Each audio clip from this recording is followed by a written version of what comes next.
സർവകലാശാലയിൽ രണ്ടാം വർഷ വിദ്യാർത്ഥിനിയെ കൂട്ടബലാത്സംഗത്തിനിരയാക്കിയ പ്രതി ജ്ഞാനശേഖരൻ DMK പ്രവർത്തകൻ. ഇയാൾ DMK ഔദ്യോഗിക ഭാരവാഹിയാണെന്ന് തെളിയിക്കുന്ന ചിത്രങ്ങൾ പുറത്ത്. BJP സംസ്ഥാന അധ്യക്ഷൻ K അണ്ണാമലയാണ് ചിത്രങ്ങൾ പുറത്തുവിട്ടത്. ഉപമുഖ്യമന്ത്രി ഉദയനിധി സ്റ്റാലിനൊപ്പമുള്ള പ്രതിയുടെ ചിത്രങ്ങൾ അദ്ദേഹം എക്സിൽ പങ്കുവച്ചു. ഇയാൾ നിരന്തരമായി കുറ്റകൃത്യങ്ങളിൽ ഏർപ്പെടുന്നയാളാണെന്നും K അണ്ണാമലെ ആരോപിച്ചു.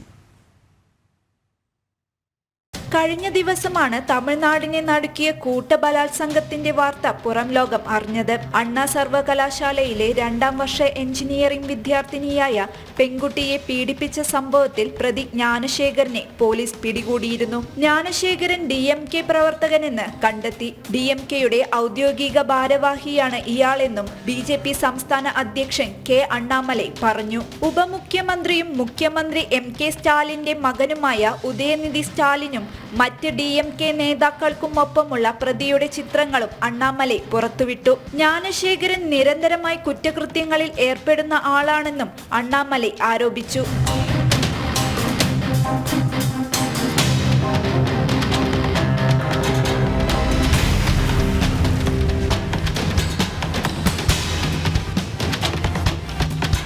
സ്ഥിരം കുറ്റവാളികളെ സംരക്ഷിക്കുന്ന നിലപാടാണ് മുഖ്യമന്ത്രി സ്റ്റാലിൻ എടുക്കുന്നതെന്നും സംഭവത്തിന്റെ പൂർണ്ണ ഉത്തരവാദിത്തം MK സ്റ്റാലിനാണെന്നും അദ്ദേഹം വിമർശിച്ചു. കുറ്റവാളികളെ സംരക്ഷിക്കുന്ന തമിഴ്നാട് സർക്കാരിന്റെ ഇത്തരം നിലപാടുകൾ കുറ്റം ചെയ്യുന്നവരെ പ്രോത്സാഹിപ്പിക്കുന്നതാണെന്നും അദ്ദേഹം തുറന്നടിച്ചു.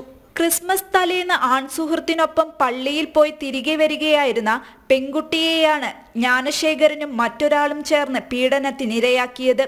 സംഭവത്തിൽ സംസ്ഥാനത്തെ ക്രമസമാധാനം നിലനിർത്തുന്നതിൽ മുഖ്യമന്ത്രി പരാജയപ്പെട്ടെന്നും ക്രമസമാധാനം പൂർണ്ണമായി തകർന്നെന്നും BJP രൂക്ഷമായി വിമർശിച്ചു.